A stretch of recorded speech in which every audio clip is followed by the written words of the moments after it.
Assalamualaikum warahmatullahi wabarakatuh. Good morning, everyone. This will be the last meeting for us to have this English practice class, because next week you will already have the final term test. Yeah. But don't be afraid, the final term test will be discussed today, because we will talk about the last material of the TOEFL IPT test for the writing section. Okay, a couple of weeks ago, we have already taken the listening structures and speaking, and this will be the last writing TOEFL IPT. Actually, there is a slight difference between the writing and speaking sections of the TOEFL IPT. Yeah? There are two kind of tests. Number one is the independent writing, and the second is integrated writing. For the independent writing, yeah, you will be asked to write an essay based on a very general topic. Yeah. This essay will test how good you are in expressing yourself with your opinions in English, of course, yeah, in writing, of course. And you only have 30 minutes to do that, yeah. And the number of words you have to write is about 300 words. 300 words. Nah, nanti kan kalian akan disuguhkan ya di layar ada satu pertanyaan, suka tidak suka, setuju tidak setuju. Yang ini adalah topiknya umum. Kalian tinggal menulis essay itu sesuai dengan kompetensi kalian. Namun harus diingat ya, waktunya terbatas, hanya 30 menit, dan panjangnya 300 kata. Kalian tidak menulis, tapi nanti mengetik di space yang disediakan oleh providernya. Tinggal diketik, nanti akan kamu bisa log dan di word count. Ada berapa kosakata itu ya? Misalkan ada kelebihan 300 kata, bisa mungkin dikurangi aja. Tapi juga tidak boleh sampai kurang dari 200 kata ya, mungkin 250 oke lah. Asal tidak melebihi secara banyak dan tidak kurang secara banyak juga. So that is the first test in independent writing. And the second one is integrated writing. So you have to show your skills in writing, especially in specific topic, specific discussions. You have to combine it with your own knowledge, and you have to structurize your text, your ideas in coherent and coordinated ways. And you have to also to give your arguments, and the last one, you have to put your conclusions about the topic given in the test. Jadi nanti ini agak susah ya, kayak integrated speaking yang lalu. Intinya adalah nanti kita juga menulis, ya, tapi tidak bebas seperti tadi ya. Tadi kan menanyakan opini pendapat kita tentang satu kasus ini, nanti ada readingnya, kamu diminta membaca reading. You will be asked to read a text for about 3 minutes. 3 minutes you read the text, and then there will be a listening also. Ya. Nanti ada perkuliahan, ada dosen, profesor nanti memberikan kuliah tentang topik dari teks itu, dan kemudian kamu harus menyimpulkan apa yang disampaikan profesor tadi dan tidak melenceng dari isi teksnya. So it is really kind of a very hard job to do, yeah, because you have to focus the reading also, and you have to revert your text based on the listening sections. So you have to combine your skills in reading, listening, and the last one in writing. Okay, and the time is limited to only 20 minutes. Waktunya 20 menit untuk menjawabnya. Dan kisaran katanya harus 150 until 125. 150 sampai 225 kata. Mungkin kalau kita compare dengan yang independent writing itu lebih sedikit ya. Kenapa? Karena ini emang agak susah ya. Karena tidak bisa kita bebas sesuai opini kita, tapi juga harus refernya ke listening yang disampaikan profesor atau dosen tadi. So that's it. There are only two types of the writing sections, independent and integrated.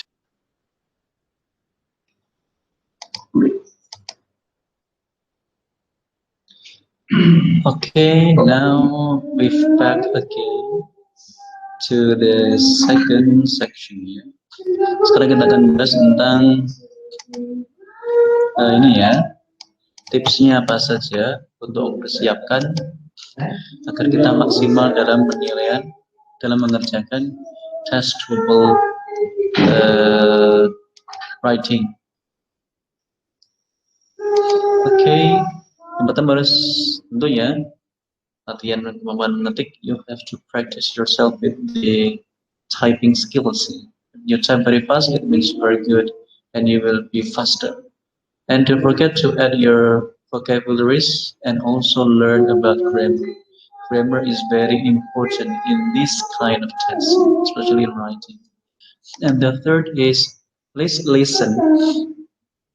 Listen to the structures of the essay, yeah? Because in essay you need also like grammar, yeah.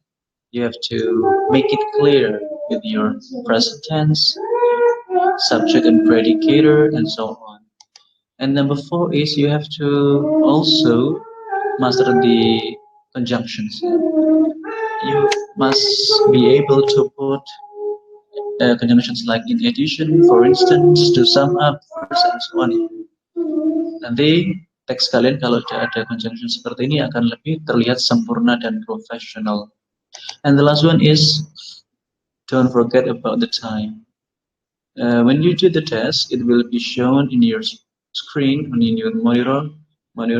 It will be time signal ya. Ada penunjuk waktunya, berapa menitnya harus kalian selesaikan.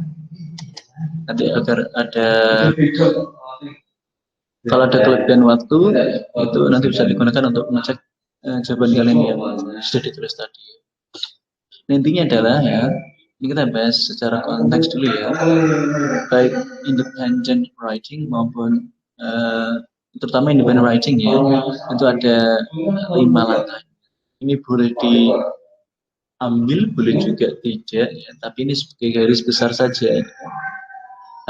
Minimal ada 3 lah, 3 udah cukup ya. Ada overview, tapi kalau dari 5-5-nya tercakup dengan baik itu semakin bagus sih. Ada overview ya, you describe about the general topic. Ini ya 1 paragraf ya, 2 kalimat boleh lah.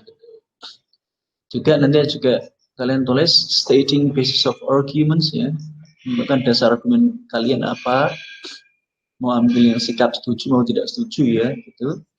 Namun jangan juga harus giving balanced arguments. Tetap ada konteks balance-nya, tapi kecenderungan pasti itu ada ya, mau ambil positif atau negatif itu tetap ada kecenderungannya salah itu. Namun juga kita harus mengcompare dengan argumen yang berimbang, meskipun condongnya satu.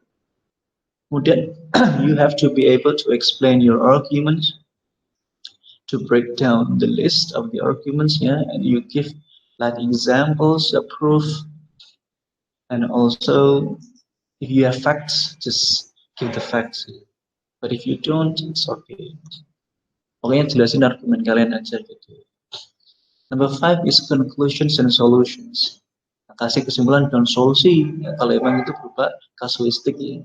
Tapi kalau tidak kasuistik, hanya berupa pilihan, ya kasih kesimpulan saja tidak apa-apa. Kecenderungan kalian untuk memilih dari opsi itu apa? Agree or disagree. Jadi kita akan bahas ini ya. Yang pertama kita akan bahas tentang independent writing. Nanti kamu akan dihadapin dengan pertanyaan seperti yang masih umum pokoknya ya. Yang tentunya Kalian tidak harus punya pengalaman khusus ya, terhadap satu kasus ini. Ini hanya melihat sejauh mana kalian bisa beradaptasi dengan lingkungan, masalah di suatu lingkungan kalian. Misalkan ya, ini ada pertanyaan. In general, people are living longer now. Discuss the causes of this phenomenon. Dan pertanyaan di atas, kamu dipaparkan fakta bahwa orang-orang cenderung berusia panjang. Kenapa ini? Kamu breakdown, kamu jelaskan faktor-faktor penyebabnya apa saja, kenapa ada muncul fenomena orang sekarang itu lebih panjang usia. Yang berikutnya adalah seperti neighbors are the people who live near us. In your opinion, what are the qualities of a good neighbor? Ini sangat dekat sekali dengan dunia kita ya, lingkungan kita. Kalau kita punya tangga, pastilah ya, kita punya tetangga. Nah, kita diminta untuk menjelaskan kriteria tetangga yang baik itu apa. Nah, kita breakdown, kita uraikan ya. Masih ingat sekali. Kita ambil sampel satu ya. Ini nanti saya share juga ya. Ini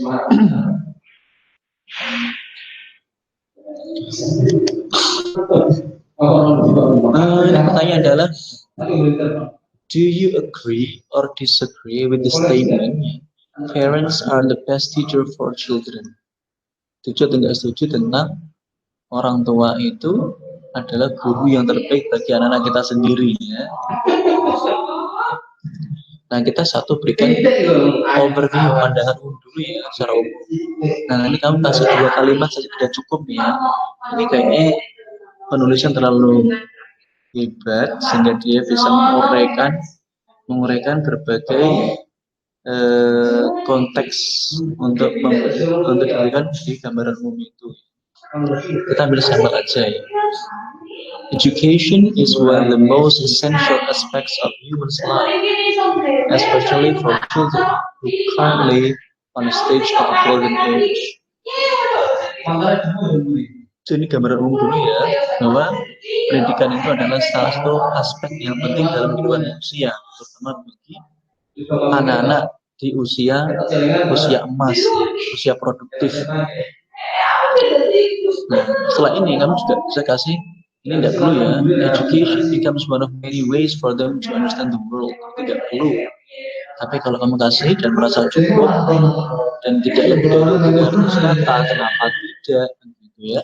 Jadi langsung aja setelah ada sarung dulu kita kasih topik yang dibahas itu apa ya. Seperti ini ya. Nowadays there are so many institutions giving formal education ranging from public to private schools. Bahwa dewasa ini banyak institusi yang memberikan pendidikan secara formal, mulai dari sekolah swasta maupun negeri. Nah, ini baru masuk ke yang kita bahas tentang parents are the best teachers. Itu dengan cara homeschooling. Homeschooling also becomes more and more prevalent these days, by which children are taught at home by private teachers or their own parents. Ini bagus sekali ya. Bahwa kenyataan kalau homeschooling itu lebih diperhatikan oleh orang tua karena apa? Orang tua itu sendiri bisa mengajarkan ke anak maupun dia ngambil guru privat ke rumah. Ini udah bagus sekali ya. Parents are responsible for their children's education, that they have to provide good educations at home and send their children to formal schools. Jadi kenyataan tanggung jawab orang tua terhadap pendidikan anaknya itu jauh lebih bisa terakomodasi dengan kita homeschooling dibanding mengirim anak kita ke sekolah-sekolah formal. Terus kamu kasih kayak gini ya, there has been a debate about the role of parents as teachers, and this writing aims to explain why that is.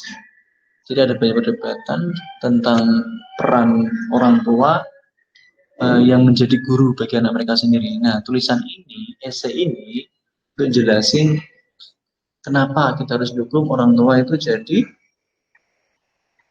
guru bagi anak-anak mereka sendiri di rumah. Jadi kecenderungan si penulis ini itu ada di positif, ya, ada di positif. ada disetujui bahwa homeschooling atau peran orang tua sebagai guru itu sangat maksimal untuk pendidikan anak di usia-usia emas. Jadi nggak setuju dengan adanya formal school atau formal education. Setelah itu bisa dikasih dengan basis of arguments. Argumen mendasar itu apa? Nah, biasanya dikasih dengan I personal think. Nah, seperti ini. Some people argue that education is best given by children's parents, but I personally think that formal education is almost important these days, especially when there are more and more competitions in terms of future career and life success. Jadi orang-orang itu masih mencari perdebatan. Ada yang suka dengan sekolah homeschooling, ada yang formal. Nah, kamu kasih pendapatmu sendiri bahwa ternyata formal education itu juga penting, tapi lebih penting lagi ketika kita tahu karakter anak lewat homeschooling. Jadi basic bermainnya harus dijelaskan dulu. Kemudian balance the arguments. Most people believe that parents are best teachers because they personally think that parents must know their children better than anyone else. Jadi orang-orang itu percaya bahwa guru yang paling maksimal untuk pendidikan anak mereka adalah ya orang tua sendiri ya. Karena anak itu tahu kondisi anak, karakter anak itu lebih ya daripada orang lain atau guru yang ada di kelas. Most of the time it will always the case. Ini juga dikasih juga ada apa-apa ya. Ini karena kejeniusan,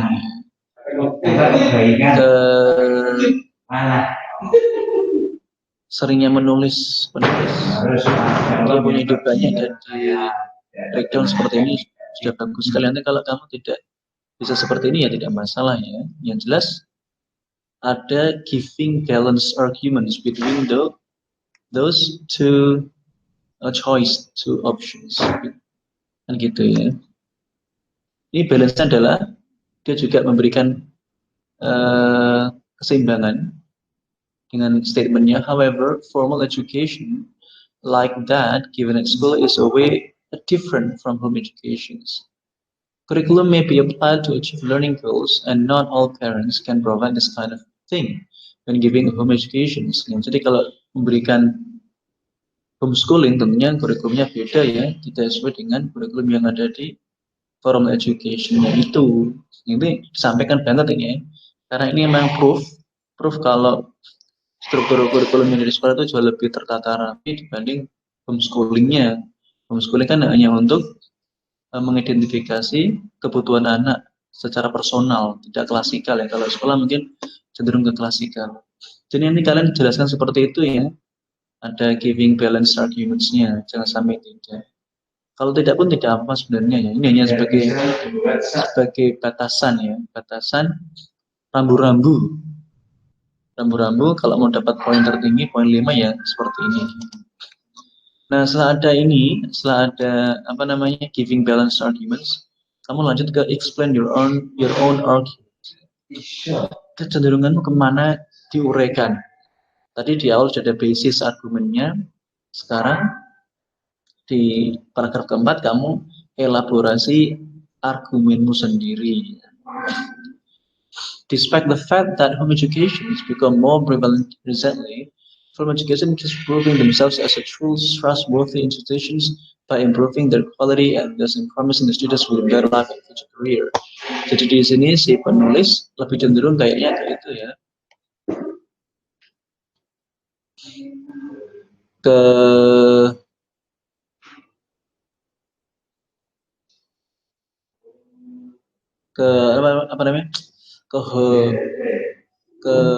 astagfirullahaladzim, lebih cenderung ke formal education ya. Kenapa? Karena dia memberikan statement seperti ini ya. Meskipun homeschooling itu semakin disukai, namun tetapnya formal education itu bisa memberikan dampak yang lebih positif terhadap kemampuan anak ya, mulai dari sosialnya, Dengan cara apa? Dengan interaksi dengan siswa-siswa teman-teman yang lain, ya. Dengan kalau kita punya ijazah formal education itu bisa mendapatkan hidup yang lebih layak, karir masa depan terjamin, gitu ya. Juga tentang perspektif termasuk pendekatan saintifik.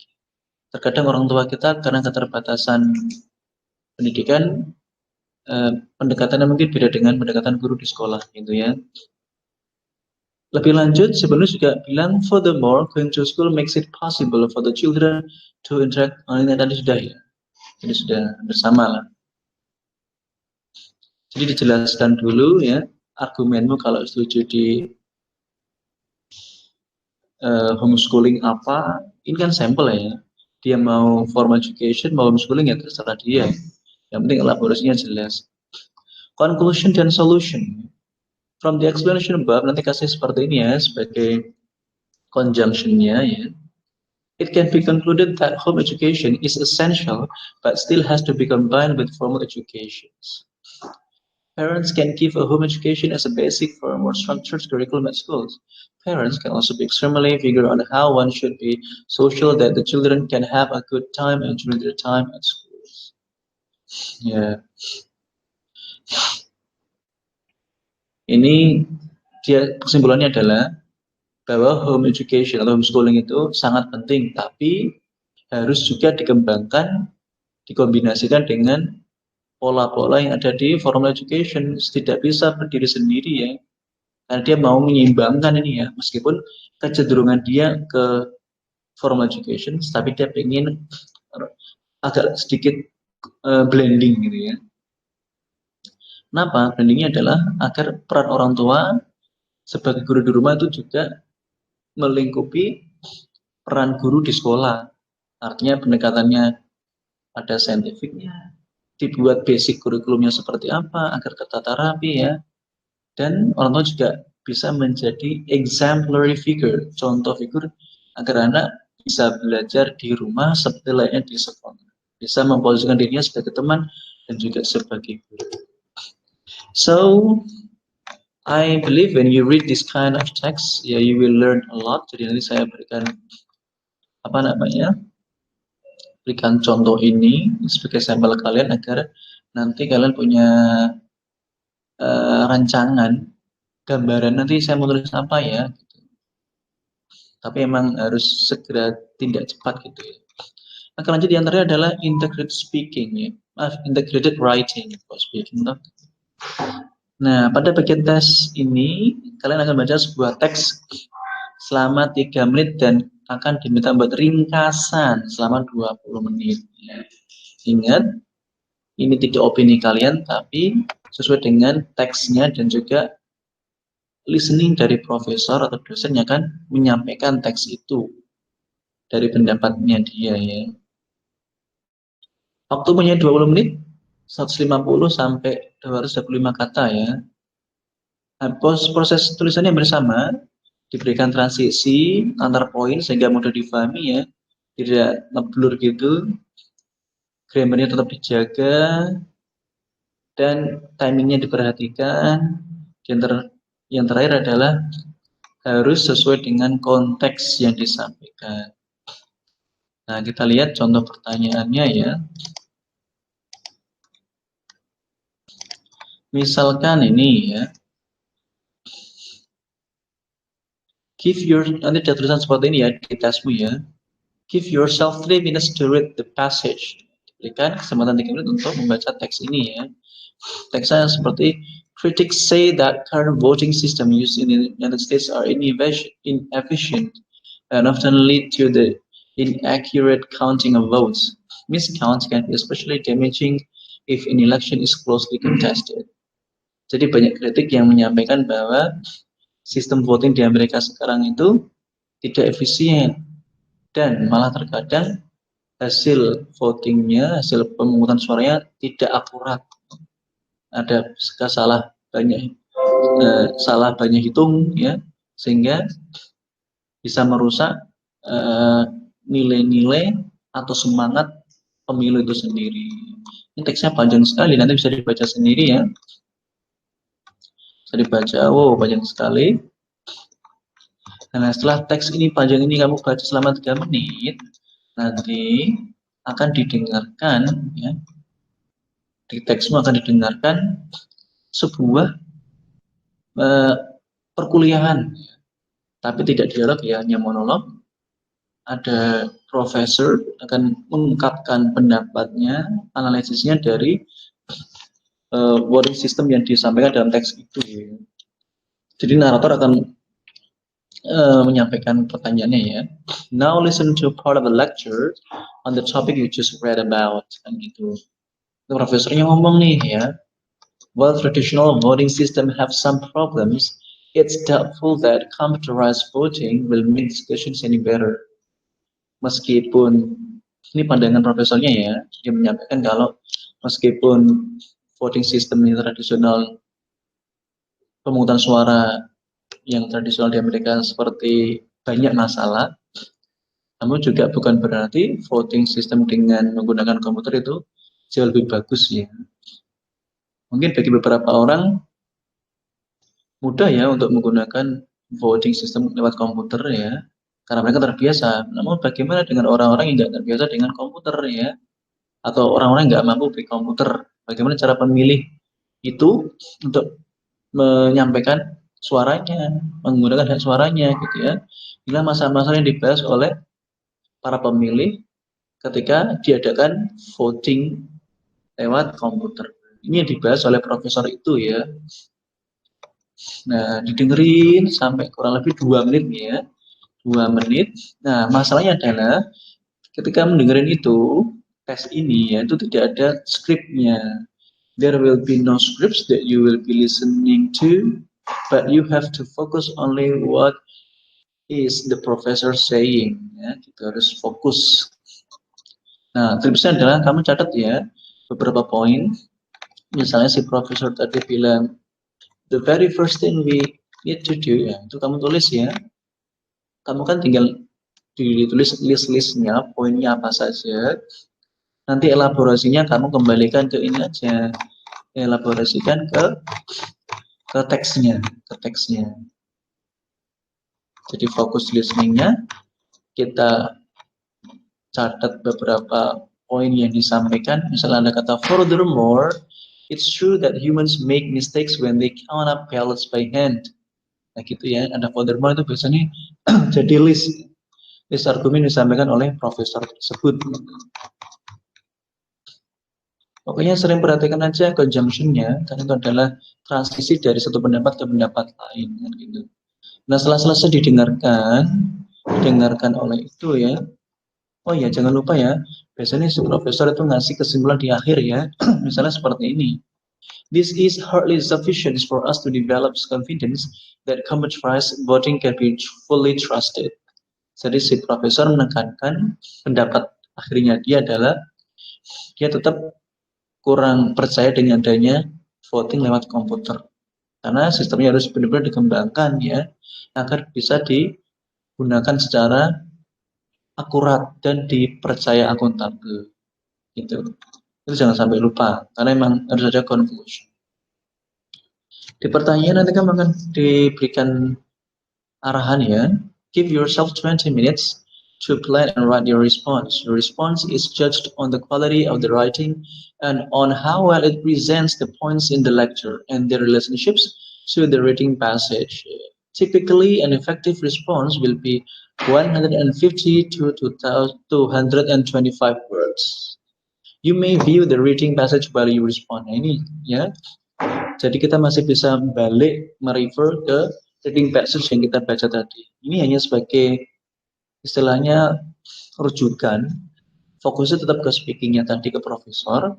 Cuma kita bisa kembalikan ke rujukannya ya, untuk membantu kita mengingat ya apa yang disampaikan profesor tadi. Jadi pertanyaannya, summarize the points made in the lectures. Kalian disuruh untuk meringkas poin-poin apa sih yang disampaikan oleh perkuliahan tadi. Tapi jangan sampai lupa ya, being sure to explain how they cast down on specific points made in the reading passage. Jelaskan ya, kenapa poin-poin tersebut tadi itu meragukan atau tidak sesuai dengan poin-poin yang disampaikan di reading passage-nya. Jadi biasanya itu bertolak belakang ya. Kalau di reading passage-nya itu positif, biasanya lecturingnya itu negatif. Jadi seperti itu. Nanti kita samakan dan bedakan. Kalaupun pertanyaan diminta untuk menyamakan poin-poinnya apa saja antara si reading dan penyampaian dari profesor tadi, nah kita tinggal list. Nah ini contoh jawabannya ya, nanti bisa dibaca sendiri ya. Bisa dibaca sendiri. Nanti kalau saya jelaskan, pasti kalian tambah bingung ya. So basically that is what I am going to talk about today. And please read all the handout that I given to you. And this document is very, very good practice for you to emphasize, to develop your skills in writing. Dulu sudah dapat mata kuliah writing, ini penerapannya ya untuk kompetisi dan seleksi pertukaran atau seleksi beasiswa ke luar negeri. Jadi mungkin itu yang bisa saya sampaikan. Sisa nanti kalian baca itu, pahami, dan jika ada pertanyaan, kita akan ketemu di grup WA. Okay, thank you very much for attention. See you next time. Assalamualaikum warahmatullahi wabarakatuh.